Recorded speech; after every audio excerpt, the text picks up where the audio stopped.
Um material considerado por muitos um divisor de água dentro da DC Comics. Será que esse material aqui vale a pena o seu investimento? Fala pessoal do Profusão, tudo bem com vocês? Aqui quem tá falando é o Léo e a gente tá aqui em mais um vídeo de reviews e análise de livros HQs. E no vídeo de hoje a gente vai falar aí de uma publicação da editora Panini. A gente tá falando de Crise nas Infinitas Terras. E eu já vou parar aqui de enrolação e editor, puxa a vinheta!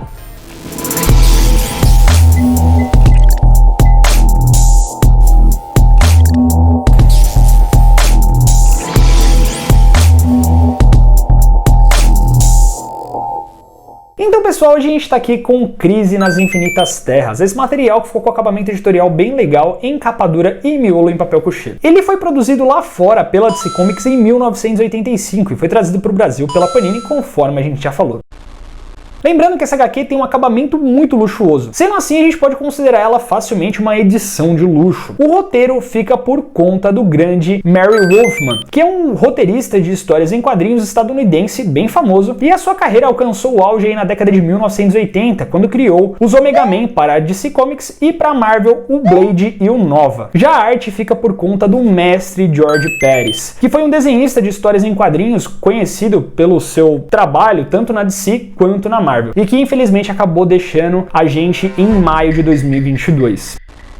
Na história nós temos aí uma ameaça trazida por uma irresistível força misteriosa que obriga o semideus Monitor a convocar super seres de diversos mundos para defender a existência de todas as realidades. Mas o caminho para a salvação exigirá um sacrifício de muitos heróis conhecidos da DC Comics. Só pra gente começar essa conversa, vocês têm que entender uma coisa. Esse material é sim uma das coisas mais importantes dentro da DC Comics e dentro do mundo dos quadrinhos. E com toda a certeza a gente pode colocar que essa saga foi um divisor de águas real. E eu não tô falando isso daqui só pra encher a bola da história não. Inclusive se utiliza o termo até hoje das histórias pré-crise das Infinitas Terras e pós-crise das Infinitas Terras. A pergunta que vocês devem estar se fazendo aí agora é: por que essa história foi criada? A resposta é simples. Crise das Infinitas Terras foi criada com um objetivo único: colocar ordem na casa. A DC Comics vinha acumulando muitos personagens vindo de outras editoras. Contudo, as histórias estavam confusas, mal organizadas e até mesmo desencontradas. Os eventos dessa HQ repercutiram simultaneamente em todas as revistas de super-heróis da editora na época. Esse tipo de evento foi repetido pela DC Comics em outras oportunidades, como a série Lendas e na saga Milênio, mas dificilmente elas tiveram o mesmo peso que essa daqui que a gente está comentando. Na época que ela foi criada, existiam diversas terras dentro de um bolo multiversal. A gente tinha a Terra 1, que era o universo principal da DC Comics. A gente tinha, por exemplo, a Terra 2, que era o lar das primeiras versões dos heróis lá dos anos 40 da Terra 1. Na Terra 3, a gente tinha as versões malignas dos super-heróis. Enfim, eram milhares de terras. Todas elas foram eliminadas, como a Terra 4, Terra S, Terra X, Terra Prime.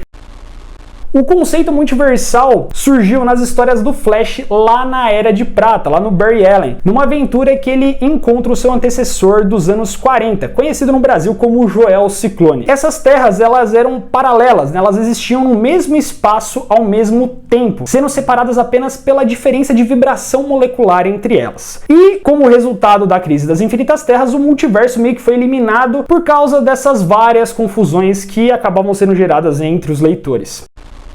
Agora, a minha opinião sincera sobre esse material. É um clássico? Com toda certeza. É fácil de ler? De forma alguma. Realmente é uma coisa que vale mais a título de curiosidade e para saber a origem de várias coisas que reverberam até hoje no universo dos quadrinhos. Mas na realidade é que tem muitos balões de fala, muita explicação, o que faz com que a leitura fique lenta muitas vezes e pode causar até mesmo um pouquinho de sono. Portanto, não aconselho tentar ler correndo, porque você vai se cansar e vai se frustrar. A arte é linda, bem típica da época e realmente enche os olhos, e o George manda muito. Um destaque que a gente tem que fazer é pros extras dessa HQ. Isso é uma verdadeira aula de cronologia, o que faz você entender muita coisa da história e de tudo que veio antes da crise. Eu acabo não indicando muito para novos leitores, provavelmente vai achar bem chato. Porém, para quem já é fã da DC e já leu vários outros materiais, vai fundo que vale muito a pena o investimento.